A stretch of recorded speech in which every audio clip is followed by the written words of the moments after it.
Frère Branham ne prêchait pas à l'église les recherches des gens. Le frère Branham prêchait à l'église les recherches du Saint-Esprit. Donc l'église n'a pas besoin des recherches de l'intellect de l'homme. Mais en dehors de Jésus, tous nous sommes sauvés par la grâce. Et lui le grand. Il a présenté à l'église. C'est pour cela qu'il dit le 7e ange vous dirige vers les gens nés de la parole.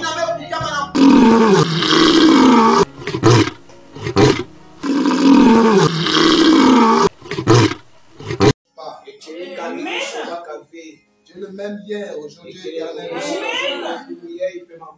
Dieu le révélateur de la parole. Dieu le donateur de tout homme parfait et excellent. Dieu le Messie, la parole. Merci de nous avoir conviés ce soir pour écouter tes oracles. Car tu es le maître des temps et des circonstances. Laisse que tu puisses prendre la prééminence sur tout esprit qui ne confesse pas ton nom. Et moi je me cadre simplement du chemin dans le tout puissant nom du Seigneur Jésus. Amen. Amen. Nous prenons nos Bibles. Prenons le livre de Ésaïe 28. À partir du verset 16. Ésaïe 26 et 28. À partir du verset 16.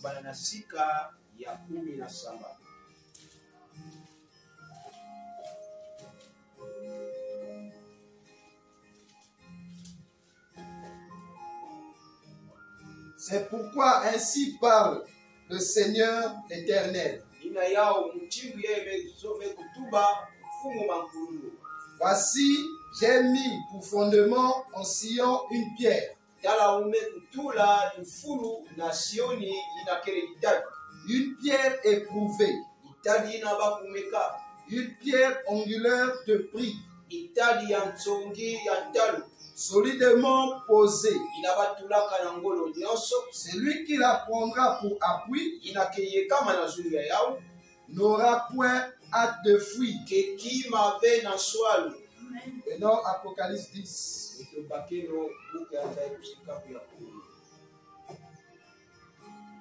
Apocalypse 10.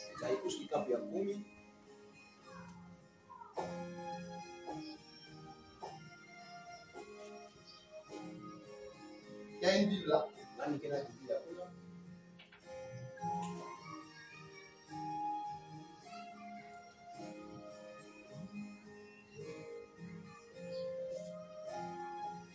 À partir du verset 8.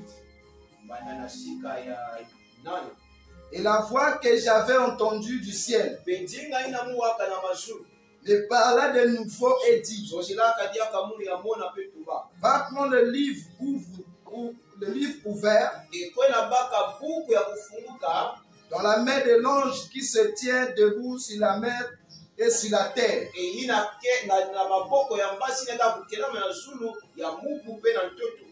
Et j'allais vers l'ange en lui disant de me donner le petit livre. Et il me dit: prends-le et avale-le. Il sera amer dans tes entrailles, mais dans ta bouche il sera tout comme du miel. J'ai pris le petit livre de la main de l'ange et je l'avalai. Et il fut dans ma bouche tout comme du miel. Mais quand je l'eus avalé, mes entrailles furent remplies d'amertume. Puis on me dit: il faut que tu prophétises de nouveau sur beaucoup de peuples, de nations, de langues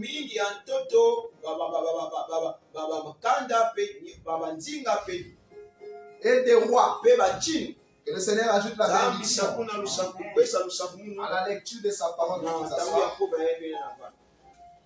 Ce soir, je me suis senti conduit de prêcher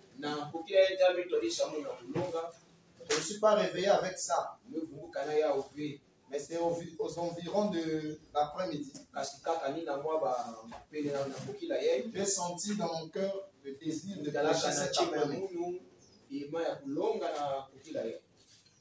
Amen. Donc, puisque le Seigneur nous a donné l'occasion,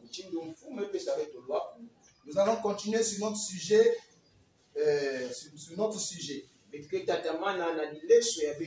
Nous parlons toujours sur les délices de Sion. Nous sommes en train de voir ici les grands mystères que Dieu cachait toujours dans sa pensée. Nous sommes en train de parcourir ici le chemin que le 7e ange a frayé pour nous. Parce qu'il a parlé des mystères qui ont été révélés. Et il a parlé du temps de la compréhension. Il dit l'heure n'est pas encore arrivée pour nous de comprendre ces choses. Mais à la fin du 7e saut, nous connaîtrons qui est Dieu. Donc il y a la révélation des mystères et il y a la révélation du mystère. L'épouse n'est pas la révélation des mystères. L'épouse est la révélation du mystère. C'est pour cela que Frère Branham a prêché Christ est la révélation du mystère de Dieu. Donc, on ne peut pas connaître le mystère de Dieu sans connaître Christ. Parce que Christ, c'est celui qui révèle le mystère de Dieu. Amen. De la même manière que Christ a révélé le mystère de Dieu,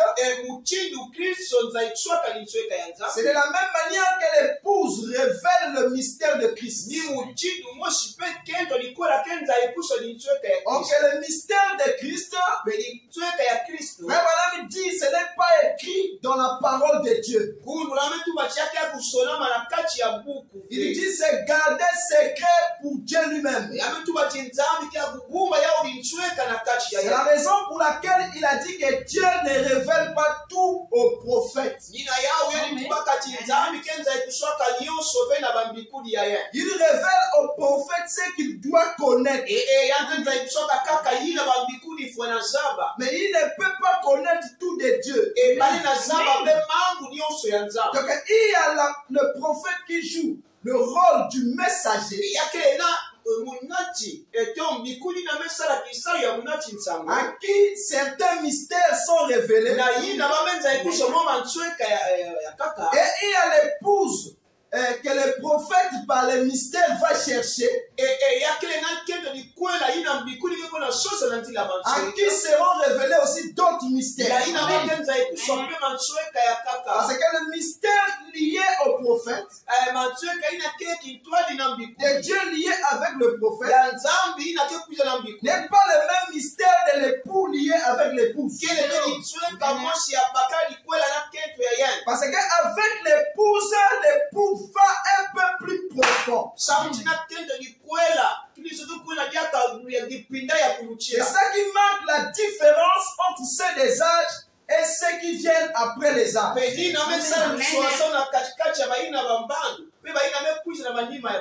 niveau de la profondeur de la parole ne peut pas être le même.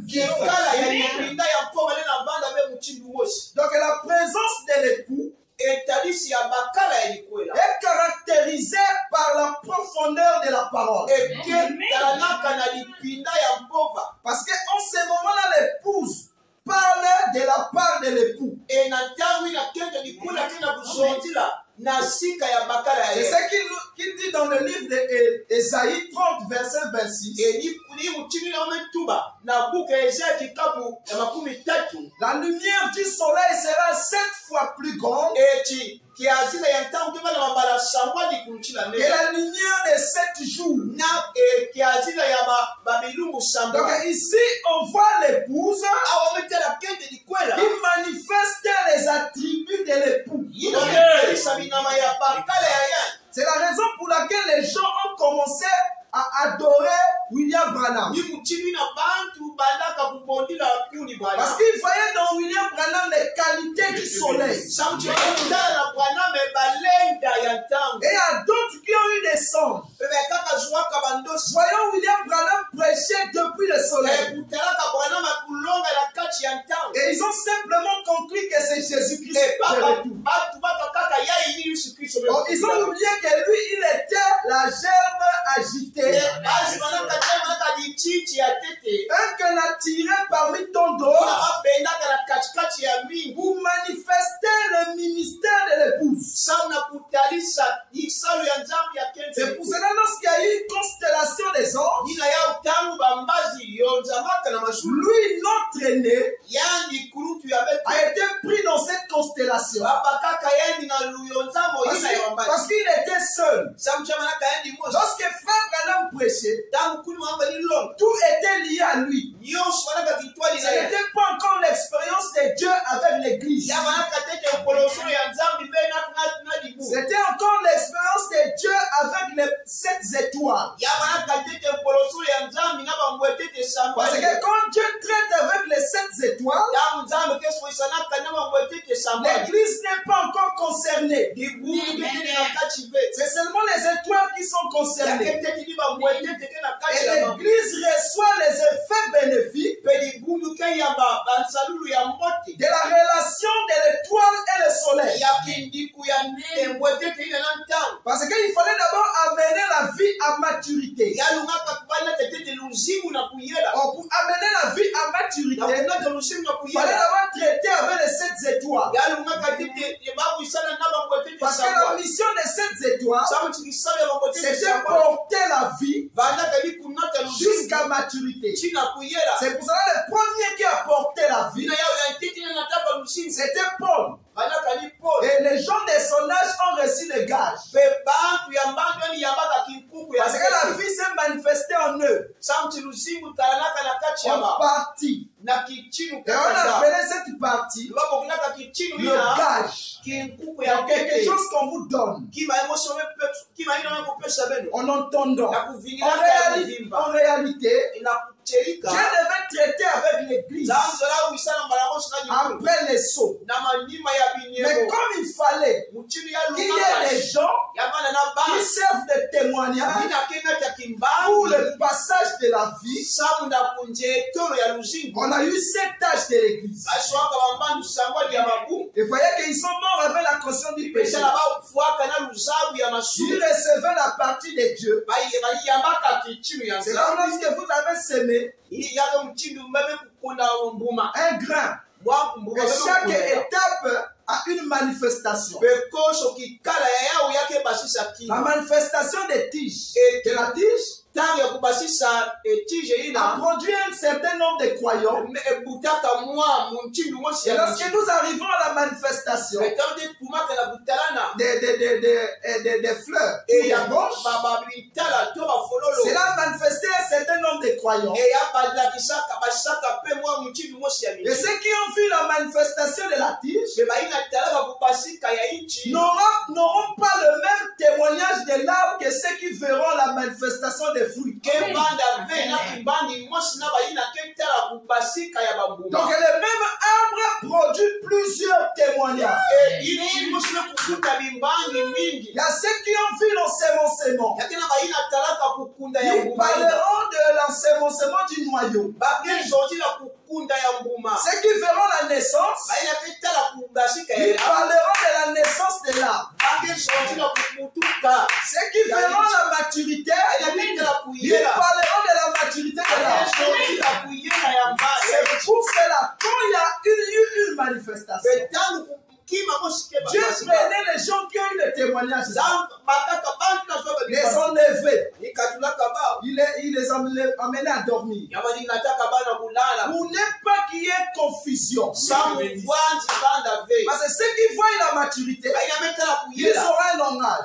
Ceux qui voient la naissance, ils auront un langage. Donc, quel langage sera même âme. Or, on doit avoir qu'un seul langage. Si nous sommes arrivés à l'âge de la maturité, nous devons parler le langage de la maturité.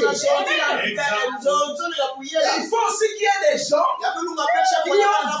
qui ont vu l'âme dans sa maturité. C'est pour cela Paul va dire, quand le parfait viendra, le partiel ici disparaîtra.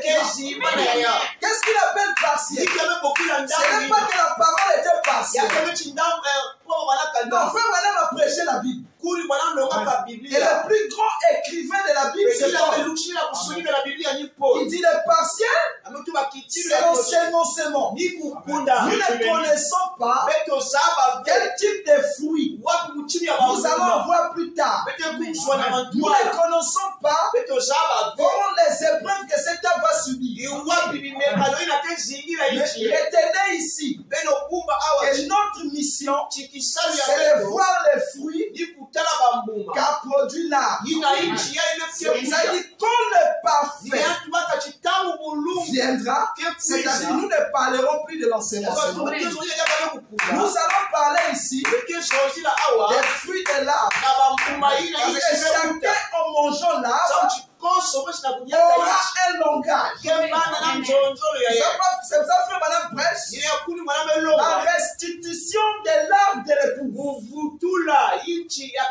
Donc l'épouse est un arbre. La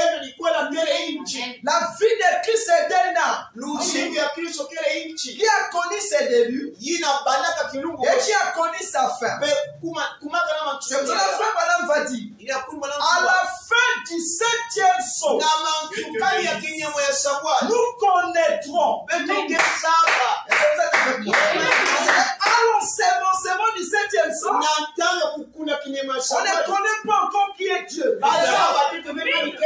Mais on connaît la vie qui va manifester de Dieu. C'est pour cela on peut dire ne fumez pas, ne buvez pas, ne faites pas ceci, ne faites pas cela. Parce qu'ils savent que la vie de Dieu dans les humains produit ces choses. Mais avant que la vie n'arrive à maturité, on a donné à l'église des conseils. Papa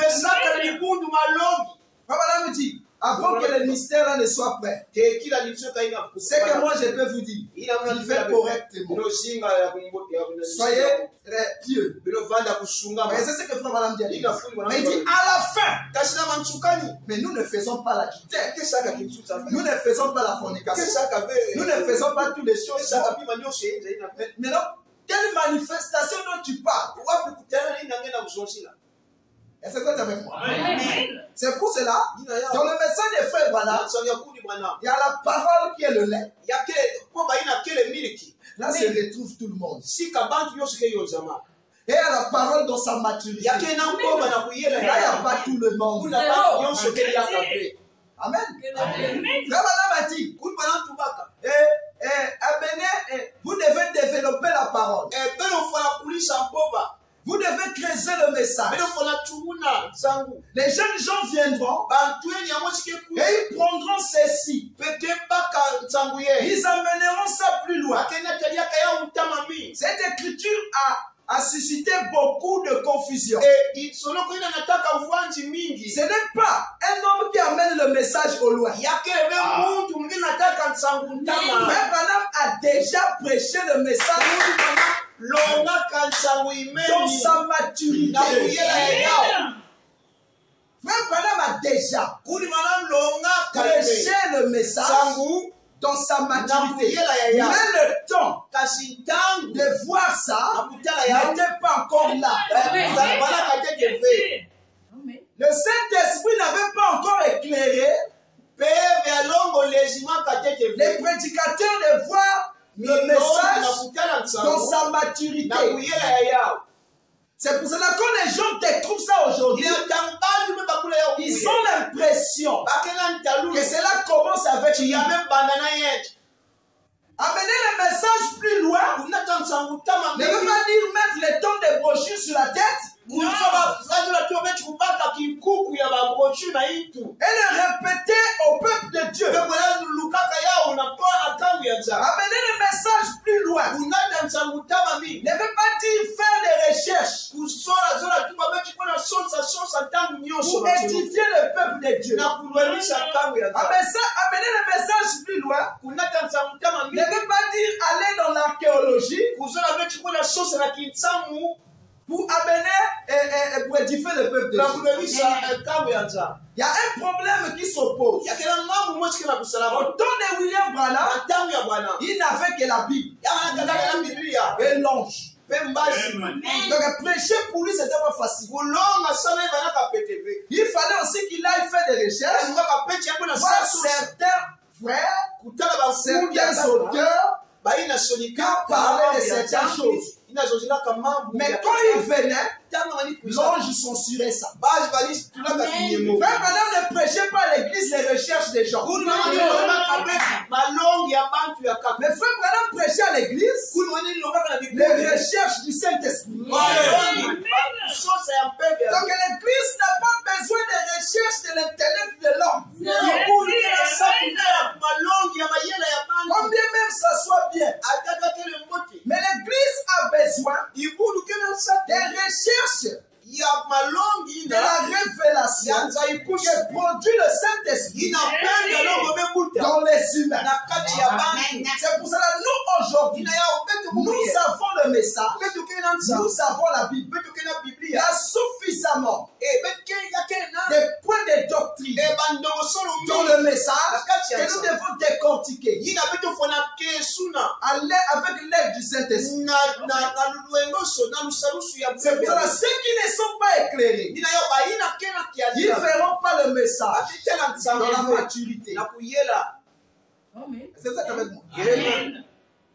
Tout ce que nous enseignons, le Saint-Esprit explique ce qu'on dit. On retrouve ça dans le message. Il n'y a pas quelque chose que le Saint-Esprit va dire ici qui ne se trouve pas dans le message. C'est seulement un problème de langage. Il change. Même Madame a prêché le message dans un langage prophétique. Mais l'épouse prêche dans un langage explicite.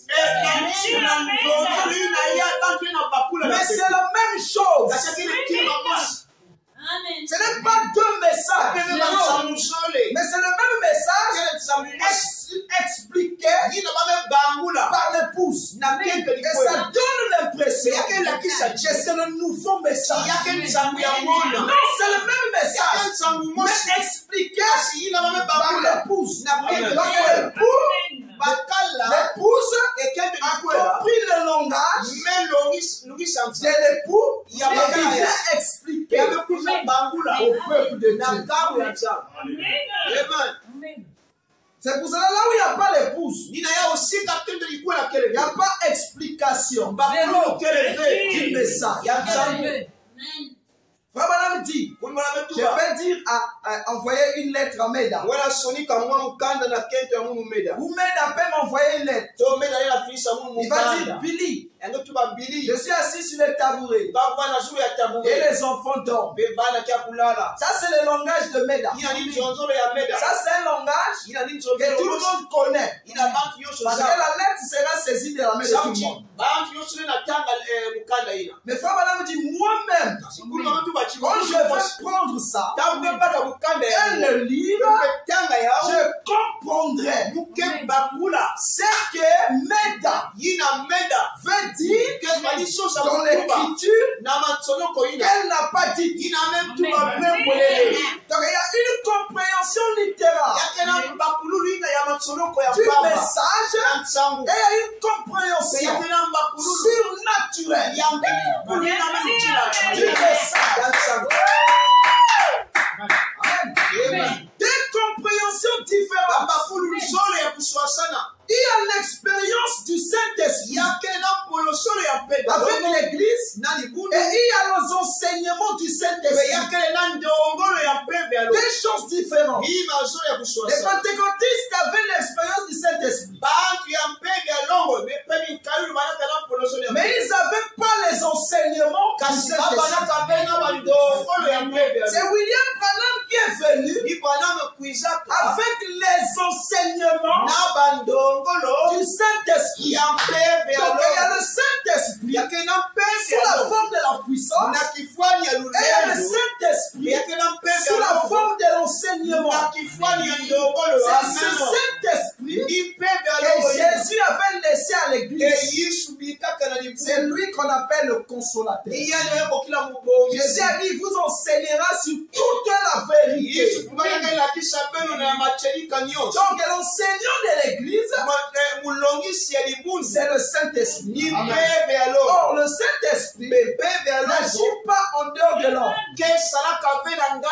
Il agit toujours dans un homme. Et c'est lui l'enseignant de l'église. Parce que s'il n'y a pas le Saint-Esprit, comment allez-vous connaître les enseignements d'aujourd'hui?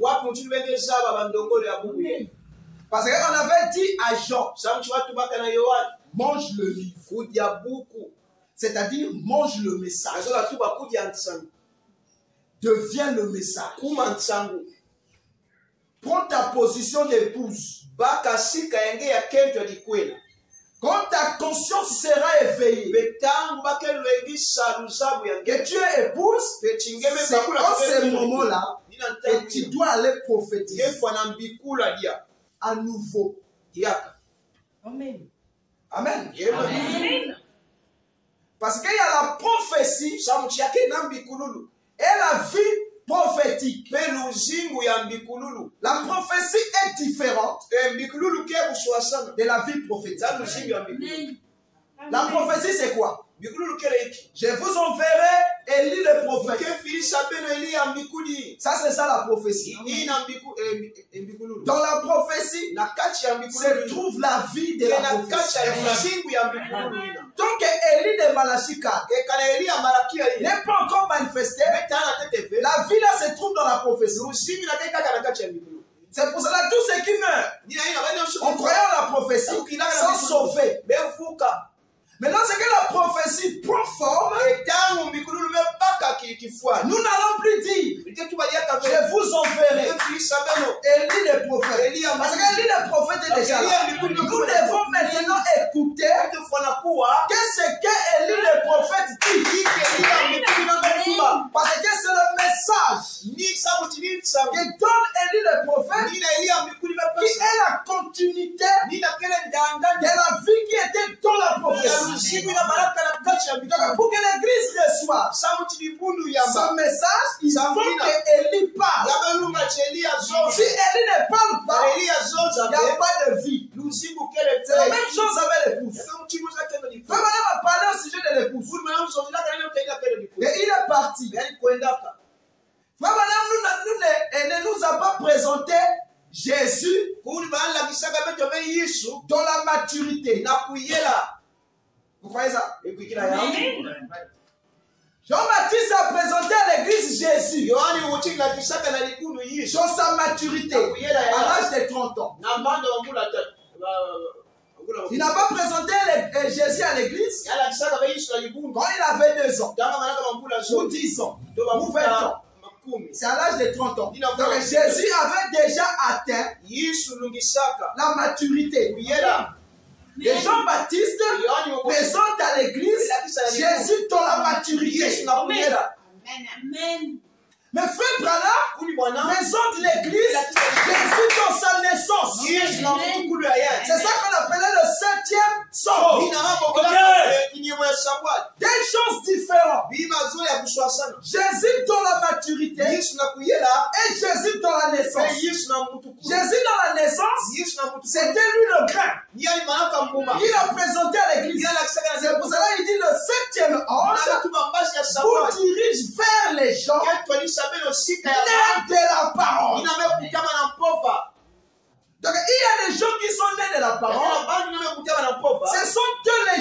dessus. Et ce sont elles l'épouses.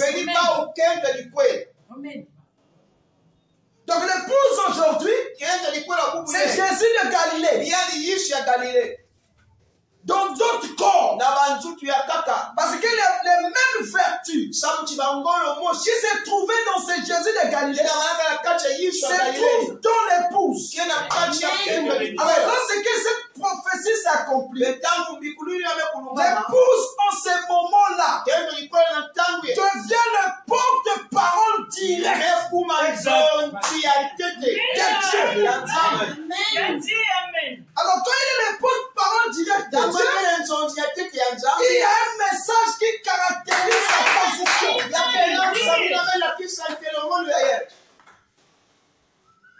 Amen. Donc le message qui caractérise sa position, c'est ce qui crée le remue-ménage. Aujourd'hui, le message qui caractérise la position, c'est ça qui crée le remue-ménage. Les 7 tonnerres, ça sont mauvais. C'est ça le message de l'épouse. Maintenant, écoutez ce que Frère Branham dit. Dans la prédication, le message de grâce. Dans la prédication, le message de grâce, paragraphe 57. Frère Branham dit, mais maintenant, conformément à la prophétie, la pierre de fête viendra. Et j'aimerais que nous remarquions, que vous remarquez, lorsque la pierre de fête vient, le chef qui va proclamer le message, donc la pierre de fête, c'est un message. Amen. Amen. Amen. Le Saint-Tonnerre n'a rien dit. C'est à l'ouverture de la venue de Jésus qu'on connaîtra ça. Voilà, me dit, la pierre de fête, c'est le Saint-Tonnerre. Il dit la pierre de fête descend. Et le chef qui va proclamer le message s'écriera grâce, grâce, grâce. N'est-ce pas Isaïe 40? Il dit, le chef qui proclamera ce message, il dit le message de la pierre de fête, c'est grâce, grâce, grâce. Bon, est-ce que grâce, grâce, grâce, c'est ça le message? Ça explique quoi? Maintenant, il faut rentrer dans grâce, grâce, grâce. Parce qu'il ne dit pas grâce une fois. Il dit grâce, grâce. Donc, la double portion de la grâce. Amen. Parce que Jésus a amené une portion de la grâce. Ça crée des églises. Et ça donnait le Saint-Esprit en partie. C'est ça le sacerdoce de l'évangélisation. Allez dans le monde entier. Faites de toutes les nations mes disciples. Celui qui croira sera sauvé. C'est ça le ministère du chandelier. Donc l'évangile cherche les sauvés. Il y a une différence entre l'évangile et la parole. Amen. L'évangile, vous donne la parole gage, où le Saint-Esprit gage. Vous connaissez Dieu en partie. C'est ça l'évangile. Dans l'évangile, nous avons 3 sortes de croyants. Nous avons les ramassis. Parce que l'évangélisation est accompagnée de miracles. Donc tout le monde peut venir. Même le diable peut être pasteur. Et il fait aussi des vrais miracles. Parce qu'il est dans l'évangile. Dans l'évangile, nous sommes dans la confusion. Qui est de Dieu qui ne l'aime pas? Frère Madame dit, dans le voile intérieur, Il dit les ministres de Satan, ce sont des anges de lumière. Pourquoi? Parce qu'ils sont dans l'évangile. Tu es malade, il va prier pour toi. Dieu va descendre et il le guérit. Amen. Et il faut aussi des anges. Il faut aussi la lumière. C'est ça l'évangile. Mais quand nous rentrons dans la parole, ces choses-là n'existent pas. C'est pour ça le message de cette tonnerre. Crie grâce, grâce, grâce. Il dit le chef qui va le proclamer. Le message là criera grâce, grâce. C'est dans le message de cette tonnerre on a le goût de servir Dieu. Dans l'évangile, on n'a pas le goût de servir Dieu. Parce que tout ce qu'on fait, nous sommes condamnés. Tout ce que tu fais, la parole te condamne. Mais quand nous rentrons dans le cette tonnerre, il n'y a plus de condamnation. Pour tous ceux qui sont là déjà. Amen. Parce que dans les actes de l'église, on dit tout péché se paie ici. Même si tu confesses, tu vas payer ça dans ta chaise. Mais dans la parole, non. Comment tu es rentré en Christ et encore la condamnation. Amen. Quand on rentre en Christ, il y a plus de condamnation. Si je suis malade, ce n'est pas le péché que j'avais fait qui me rattrape. C'est Dieu qui veut me faire vivre une expérience pour que je gagne les vertus. Il n'y a aucun péché que tu peux faire qui peut te condamner si tu es en Christ. C'est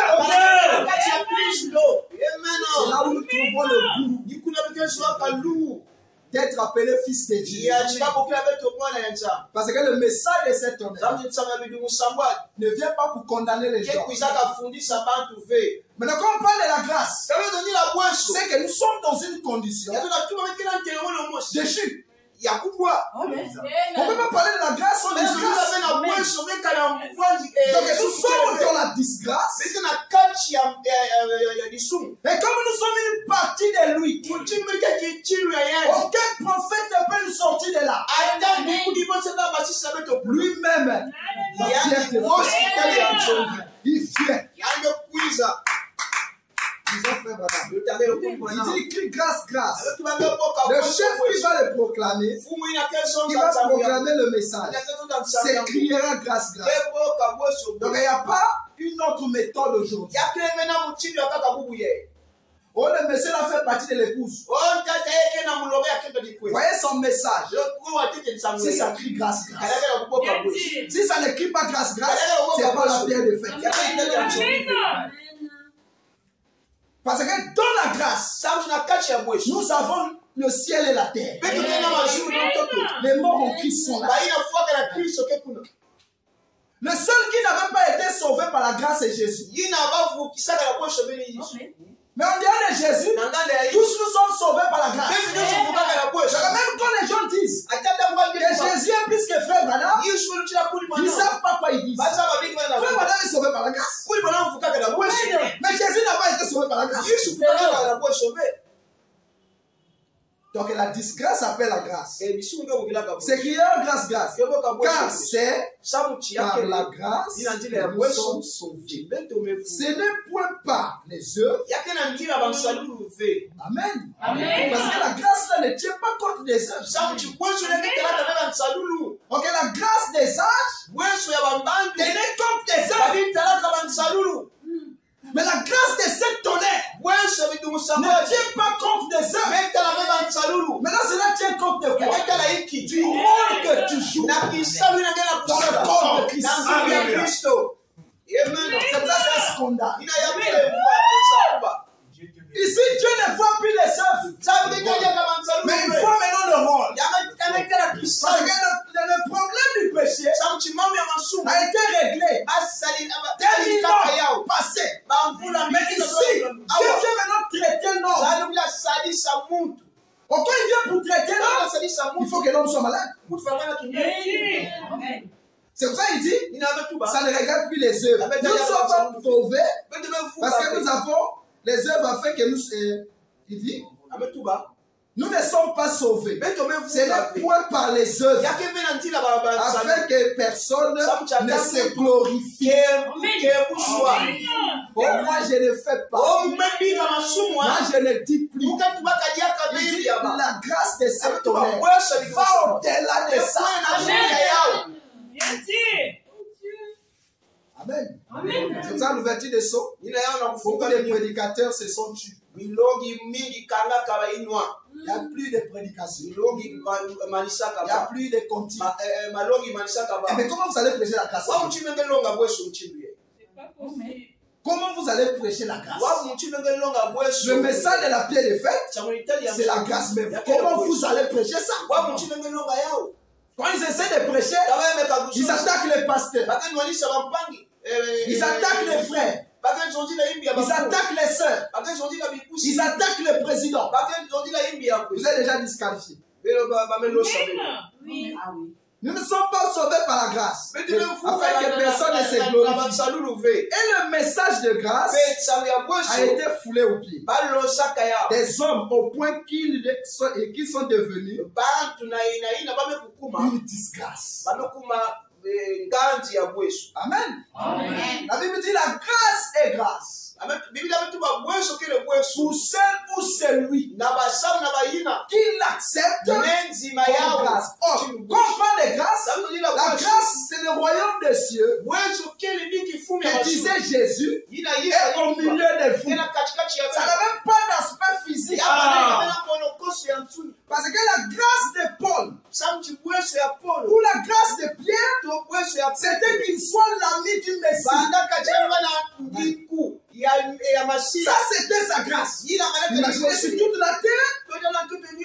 Dieu me connaissait et a fait de moi l'ami de son fils. Mais ça c'est une grâce.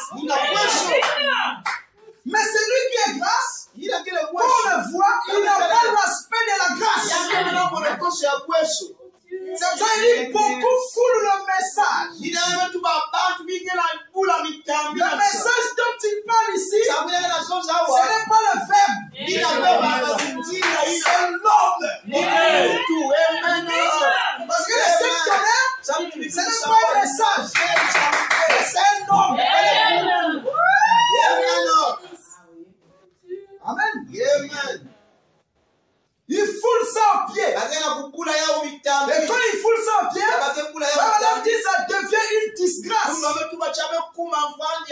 quand c'est une disgrâce, vous êtes condamné. Dans le siècle présent, même dans le siècle à venir. La grâce que les gens ont aujourd'hui, c'est parce que l'épouse est encore là. Parlez mal de l'épouse, il n'y a plus d'expiation. Tu parles mal de l'épouse, mais c'est Dieu qui t'a mal parlé. Tu ne peux pas critiquer l'épouse et prétendre que tu n'as pas critiqué l'époux. Parce que l'époux et l'épouse, ils sont un. Tu ne peux pas les séparer. C'est ça que le message est le message. Donc, parler mal de l'épouse, penser mal de l'épouse, c'est une disgrâce. Est-ce que tu écouté ça? Il dit, beaucoup de gens ont foulé ça des hommes aux pieds. Au point qu'il est devenu une disgrâce. Quelqu'un d'entre eux entre dans la sécurité éternelle. Donc lorsque vous acceptez, vous entrez là dans la sécurité éternelle. Or, dans la sécurité éternelle, il n'y a pas de péché là-bas. Comment Jésus sécurisait éternellement et le péché du temps est rattrapé. C'est que tu n'es pas encore rentré. Amen. Yes. Comment toi tu es rentré? Et le diable aussi est rentré. Parce que quand tu rentres là, tu as affaire à Dieu. Mais tu ne peux pas te frapper sur le diable. Il ne peut pas aussi dire au diable, viens rentrer ici, frappe-le. Il ne peut pas. Donc quand le diable te suit, toi tu es déjà dans la ville de refuge.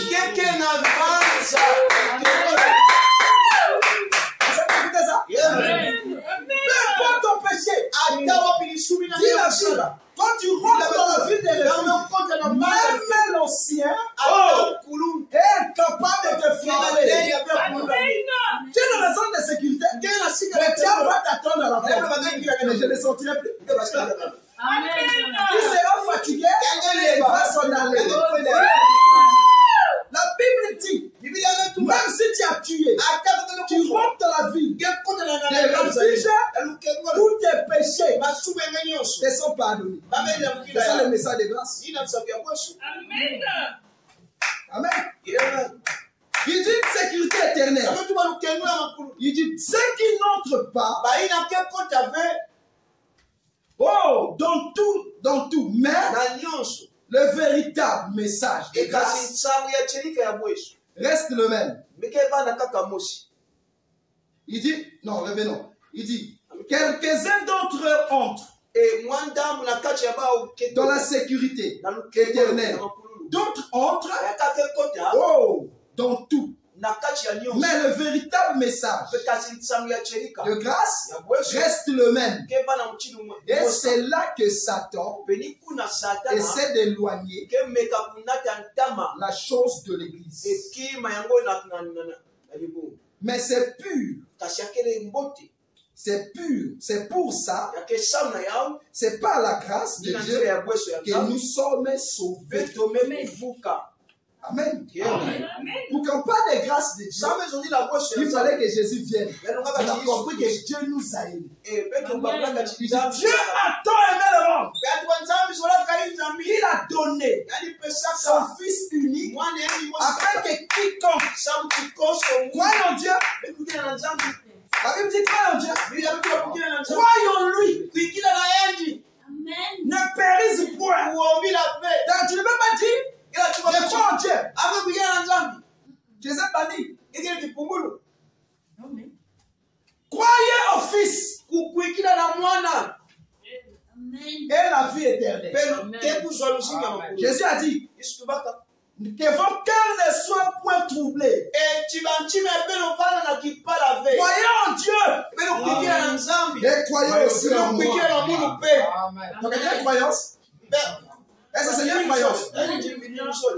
Au moins. Moi, j'ai Dieu.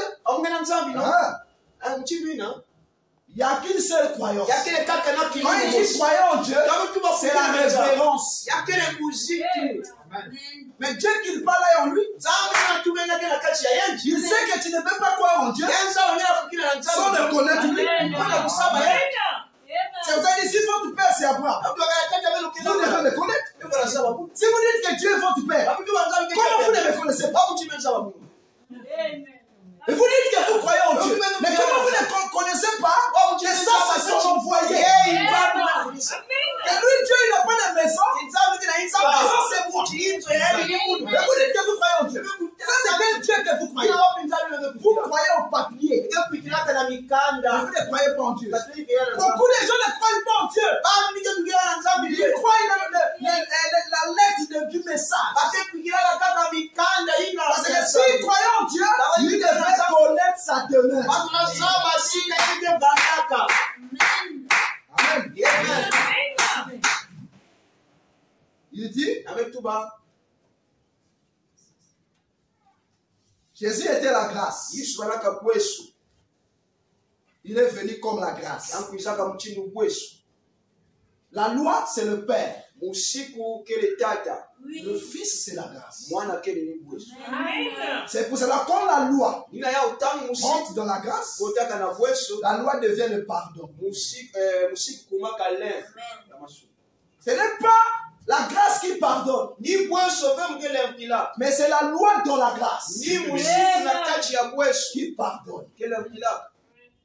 Amen. Dieu était en Christ. C'est réconcilier l'homme avec lui-même. C'est Dieu qui était en Christ. Pas Christ son Dieu. Donc pour la réconciliation, Dieu était en Christ. Ok, Christ c'est qui?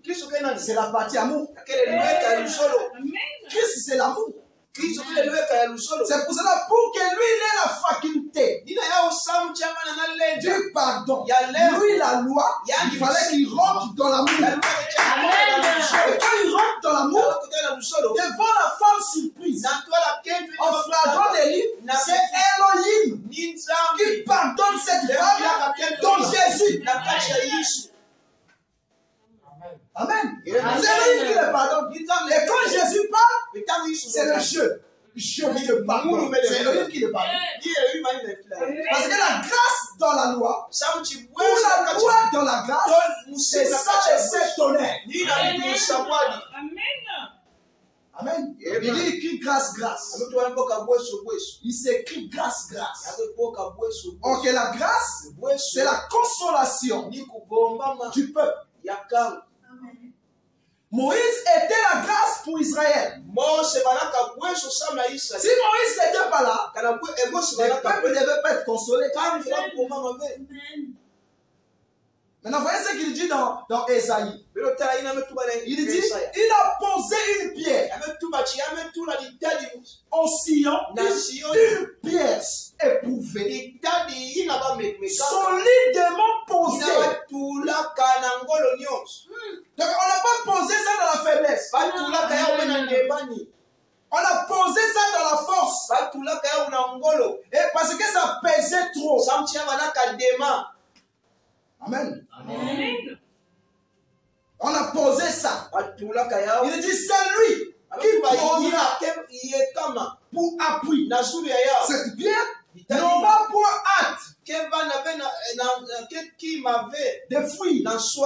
Il dit c'est la pierre angulaire. En frère, madame dit la pierre angulaire, c'est toujours de s'étonner. Amen.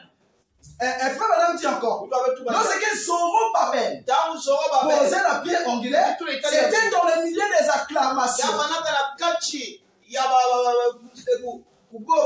Ce n'était pas dans la tristesse, c'était dans l'acclamation. Les gens, lorsque la pierre était posée, on essaie une pierre, c'est la révélation. C'est la parole dans cette difficulté. Et cette révélation de la parole rentre par les acclamations. Parce que c'est elle la grâce. Est-ce que vous êtes avec moi? Amen. Amen. Dieu est un Dieu de miséricorde. Il est un Dieu de bonté. Il est un Dieu d'amour. Lorsque la pierre est révélée, ce n'est pas tout le monde qui doit être là. C'est pour ça que je vous dis toujours, puisque vous êtes sur la table du festin, assois-toi pour toujours. Dès que tu te lèves, quelqu'un d'autre te remplace. Parce que les places sont limitées. La prière de fête, c'est un petit groupe de gens. Donc si toi tu es là, reste là à toujours. Même si tu as envie d'uriner, ne te lève pas. Dès que tu te lèves, quelqu'un d'autre te remplace. C'est pas ici, il n'y a pas une brebis qui est plus importante. Dès que tu pars, quelqu'un d'autre te remplace. Ta place ne sera pas vide. Oh non, il n'est plus là. Tu retournes à ta place, il y aura 4. Que le Seigneur vous bénisse.